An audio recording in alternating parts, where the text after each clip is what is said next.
I can't shake this feeling that Loki's Season 2 finale wasn't just a goodbye. It was a warning. And if Avengers Doomsday is coming, it's because someone finally noticed who's holding reality. When I zoom out on the MCU's multiverse saga, the story keeps pointing to one collision: Loki versus Doctor Doom.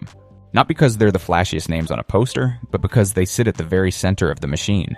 Loki is keeping timelines alive, gripping them like roots in his hands, keeping branches alive that should have died. Doom, on the other hand, is the kind of man who sees that miracle and immediately asks the most dangerous question imaginable. Why is he the one in control?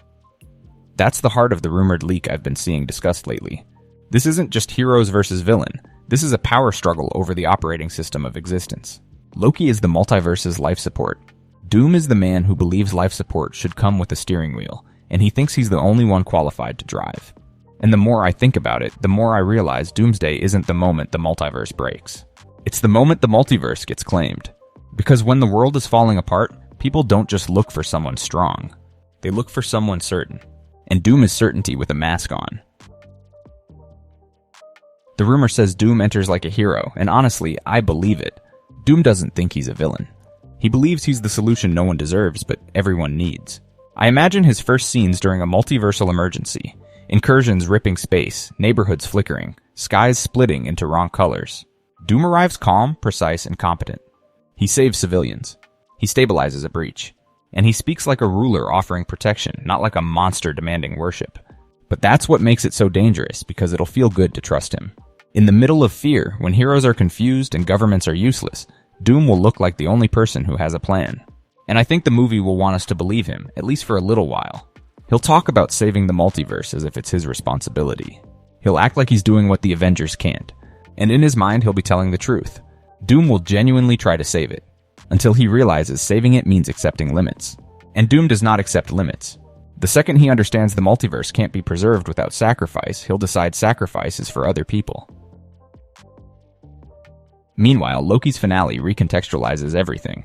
When Loki grabbed those dying timelines and braided them into a living tree, he didn't just save the multiverse, he erased his old self. The god of mischief died on that bridge. The being left behind isn't a trickster chasing approval, it's a guardian chained to responsibility. This is Prime Loki, the only Loki who endured the TVA, the time loops, the betrayals, and the humiliation until he became the one who holds the branches together. I keep thinking about how brutal that transformation really is. Loki didn't win a crown. He became the cage. He became the lock. He became the weight that holds the door shut so the flood doesn't drown everyone. And what makes that so haunting is that Loki doesn't even get to be celebrated for it. No parade. No thank you. He sits there alone in silence, watching endless worlds live lives they'll never know he saved. That's the tragedy of Loki's arc. He finally becomes good. And the reward is eternal isolation. And that's why I think he's going to matter more in Doomsday than anyone expects. Because a Loki who sacrificed everything for free, Will is not going to sit back and watch Doom replace that free will with a kingdom built from desperation. And if Loki senses Doom coming, it won't feel like a normal threat. It'll feel like someone reaching for the multiverse's throat. Because Loki isn't just powerful now, he's aware. If he's sustaining the branches, then he can see through them. We watched him focus on Mobius living a normal life, and that moment felt like Marvel quietly confirming Loki can observe any reality he's holding up. He's not watching screens. He's feeling the multiverse like a nervous system. Every branch is a nerve ending, every timeline a pulse he can sense. So if someone starts slipping between timelines with intent, Loki would detect it faster than any TVA scanner ever could. The leak makes it sound like Doom is exactly that kind of presence. Someone who moves between realities like he's walking between rooms. And that's horrifying for Loki because it means the multiverse has a trespasser with permission he didn't grant. Imagine being Loki, stuck at the center of all things, and suddenly you feel movement that doesn't belong. Not random chaos. Not natural branching. A deliberate pattern. A predator with a map. Loki is the only being who can feel the multiverse as one living structure. So he would be the first to realize Doom isn't just a powerful villain. Doom is a new kind of problem, someone who understands the rules of the multiverse well enough to bend them without tearing them too loudly. And the scariest threats in the MCU have always been the ones who think they're above the rules. Thanos didn't think he was evil. Kang didn't think he was wrong. Doom won't either. Now here's where Doom gets an advantage that makes him even scarier, a base outside time. People are calling it the Library of Worlds, a place beyond space where Doom can study realities like books on shelves.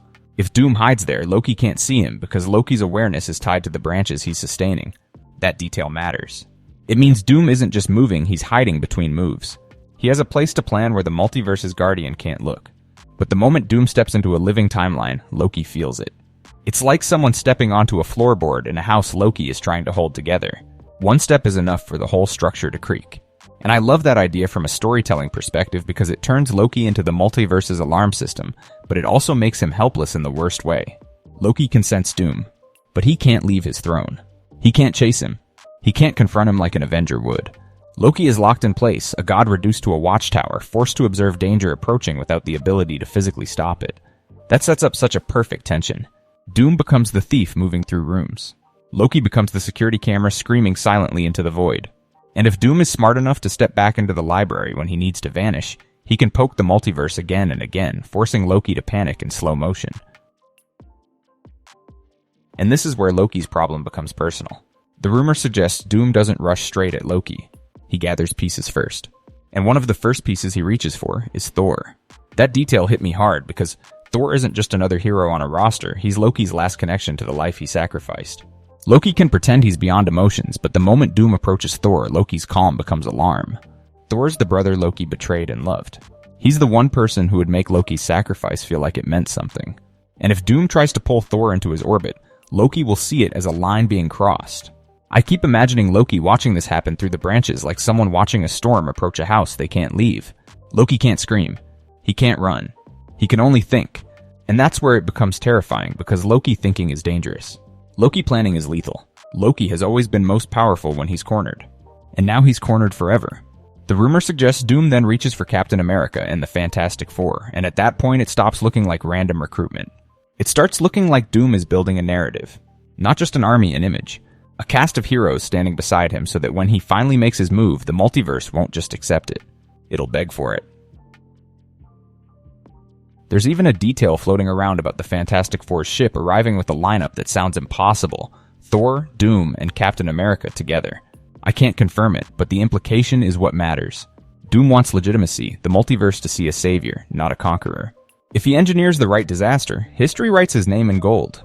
And that's the part I think the Avengers won't understand fast enough. They'll see Doom helping, saving lives, offering solutions, and they'll assume he's just another complicated ally. But Loki will see the pattern. Loki will see the long game.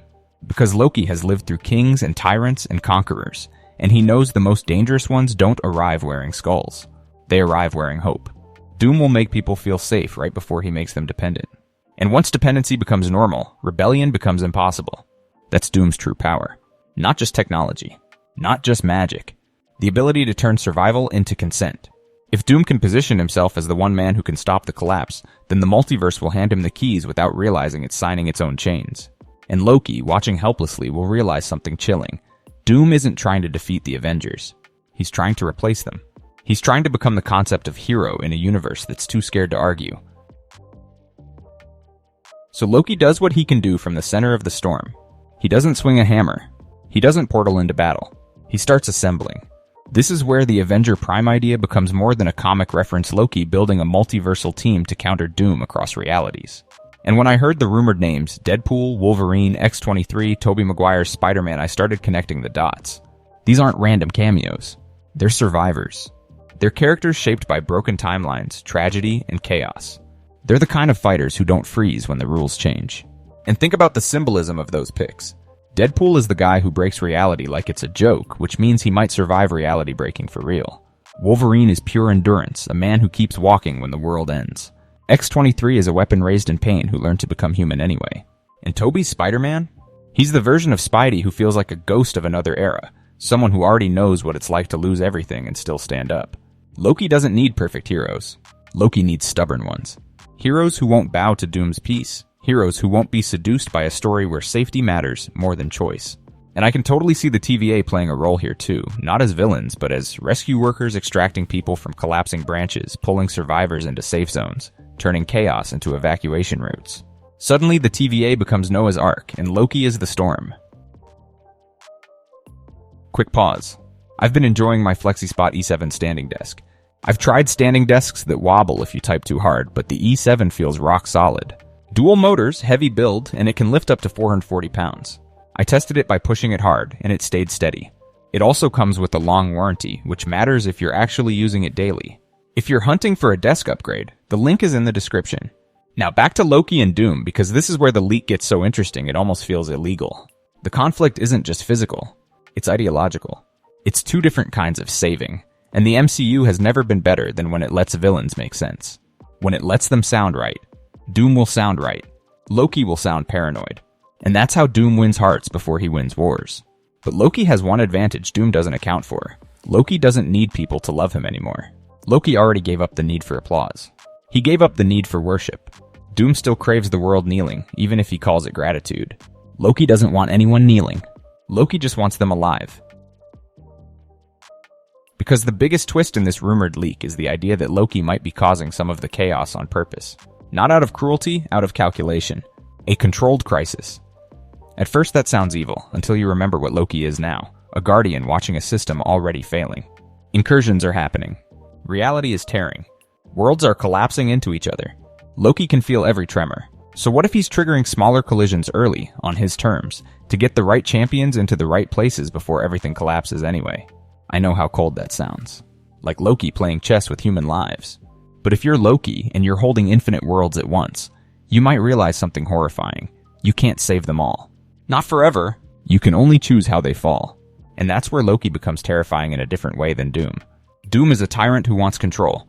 Loki is a guardian who might accept necessary damage for the sake of survival. He might start guiding collisions like controlled burns in a forest, so the entire multiverse doesn't go up in flames at once. And this could be how the MCU folds in the Fantastic Four, the X-Men, all these universes bleeding into one another. Not as accidents, as strategy. Loki forcing proximity, forcing connection, forcing the right people to meet before it's too late. It becomes this tragic idea. Loki has to start a small war to prevent a bigger one. He has to light the fuse early so the explosion happens where he can shape the aftermath. And if that's true, Loki isn't ruling. He's calculating. And this is why Doom becomes Loki's perfect opposite. Doom looks at branching timelines and sees endless mistakes. He sees free will as weakness. He sees Loki's tree as chaos being allowed to exist. So Doom's hero mask might be him convincing everyone that Loki is the problem. That Loki is playing God, manipulating collisions, deciding who lives by which branch he grips. And the terrifying part is Doom won't be completely wrong. Loki may actually be steering events. But the difference is intent. Loki is trying to preserve choice. Doom is trying to eliminate it. Loki's crisis is controlled so people can survive with their souls intact. Doom's control is absolute because he believes souls are a price worth paying for stability. This is where the Avengers themselves might get it wrong. Imagine Captain America looking at Doom saving lives and thinking, maybe we need him. Imagine Thor trusting Doom because Doom spoke to him like an equal. Imagine people seeing Loki as some distant god causing suffering from a throne. Doom will weaponize optics. Doom will turn Loki's sacrifice into suspicion. And Loki can't step down to defend himself. Loki can't walk into the room and explain. Loki can only watch as his reputation becomes Doom's ladder. That's the cruelest irony. Loki becomes the villain in the story he's saving. And Doom becomes the hero in the story he's stealing. That's how you know the multiverse is doomed. Not because it breaks, but because it believes the wrong person. I think both of them can see the same future coming, and they interpret it differently. Loki sees an unavoidable end and thinks survival is the goal. Doom sees the same end and thinks control is the answer. That's why, in comic history, even heroes like Doctor Strange can be tempted to side with Doom not because Doom is pure, but because extinction is worse. I can see the MCU playing that exact moral trap. If Doom offers a stitched-together world where something survives, and Loki offers a multiverse where freedom survives, but loss is inevitable, what do people choose? It's such a cruel question because fear makes control look like comfort. Doom will say, I can stop the collapse. Loki will say, I can't stop it, but I can guide who makes it through. And then the Avengers have to decide which kind of hope they believe in. The leak hints that Doom's plan eventually creates something like Battleworld, a patchwork reality built from broken universes. And I can see why people would accept that. A world that's wrong is better than no world at all. Doom's genius is offering a deal that feels like mercy. But Loki knows something Doom doesn't. Loki can see Doom variants. Loki can feel patterns across realities. Loki has probably watched versions of Doom become worse, become hungrier, become monstrous behind the mask. Loki knows Doom's order is just a prettier cage. And that makes this conflict personal in the deepest way. Loki isn't fighting Doom because Doom is powerful. Loki is fighting Doom because Loki has finally learned what it means to be good, and Doom is trying to make goodness obsolete. But none of it works emotionally unless we get Thor. I want Loki and Thor to meet again, and I want it to hurt. I want Loki to show Thor everything he never saw, the TVA, the loops, the sacrifices, the moment Loki chose duty over desire. Thor finally realizes his brother didn't become better by accident. Loki paid for it with isolation and eternity. And right when that bond starts healing, Doom steps in and tries to turn it into a weapon. Because Doom knows the easiest way to break Loki isn't to attack the tree. It's to poison the one person Loki still cares about in a human way. I can imagine Loki sensing Doom whispering in Thor's ear, offering solutions, offering purpose, offering a way to stop the pain. And Thor, being Thor, might actually believe Doom is trying to help. Thor has always been too honest to suspect the worst. Loki isn't. Loki will see Doom's manipulation from miles away. That creates an emotional pressure cooker. Loki can't scream warnings. Loki can't run to Thor. He can't pull him aside and say, "I've seen this before." Loki is trapped, forced to trust that Thor will do the right thing without Loki there. And if Thor hesitates, if Thor listens to Doom even for a second, that hesitation becomes Doom's opening. And then we get the heartbreak. Loki sacrificed everything to keep the branches alive. And Doom still finds a way to take what Loki loves. This is why I think Loki and Doom will have direct conflict, not just through proxies. Doom will eventually step into Loki's awareness on purpose, almost like he wants Loki to look. Like he wants Loki to understand what's happening. Doom will look up at the center of the tree and say, in his own quiet way, "I'm coming for that." And I don't think Doomsday ends with victory. I think it ends with Doom getting what he came for. The throne. The power. The ability to reshape what's left into something like Battleworld, a patchwork reality stitched from shattered universes. Loki gets removed from the center, not because he failed to care, but because Doom is willing to commit the sin Loki refuses to commit. Absolute domination. And when the multiversal Avengers team fights back, it won't be enough to stop him, only enough to survive him. That's the horror of Doom as an endgame villain. You don't just defeat him with strength. You have to defeat the idea that he's right. And that's harder. Because by the time Doom takes Loki's place, the multiverse will be desperate. People won't care how Doom wins. They'll care that they're still breathing. Doom will build a world where survival feels like gratitude and obedience feels like peace. And in that kind of world, heroes become dangerous. Heroes become inconvenient. Heroes become rebels. That's where characters like Wolverine and Deadpool make sense because they're built for rebellion. They don't fit into perfect systems. And Loki, stripped of his throne, becomes something even more powerful in a different way. A martyr who lived long enough to learn what real heroism costs. If Doom takes control, Loki's sacrifice becomes the seed of resistance. The multiverse doesn't need Loki as a battery anymore. It needs Loki as a symbol. The one being who held everything together and still refused to rule it. That contrast is exactly what could ignite the next phase. Doom becomes the God King. Loki becomes the ghost of freedom haunting his empire. So when I connect every clue, the Library of Worlds, Loki's omniscience, Doom's targeted recruitment, the TVA shifting into rescue mode, the multiversal team of survivors, and that chilling controlled crisis, it paints a picture. Avengers, Doomsday isn't just a crossover event. It's a war between sacrifice and control. Loki is trying to rig the chaos so the right people live long enough to fight tomorrow. Doom is trying to steal the steering wheel and drive reality into his version of peace. And if you ask me, that's why the movie's title matters so much. Doomsday isn't just about destruction. It's about a day belonging to Doom. A day where the multiverse stops being infinite possibility and becomes one man's design. Loki is the only being who can truly understand how huge that theft is, because Loki can see every branch that could have been. Doom will reduce endless futures into one path, and he'll call it mercy. Loki will call it murder. And that's the final tragedy. Loki becomes the protector of free will, and Doom becomes the savior people beg for, because free will is terrifying when the universe is collapsing.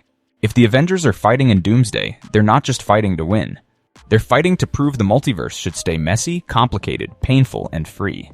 Because the moment they accept Doom's perfect world, they lose the right to choose anything ever again. If you enjoyed this breakdown, hit like, share it, and subscribe. Because the closer we get to Doomsday, the more the multiverse feels like it's screaming.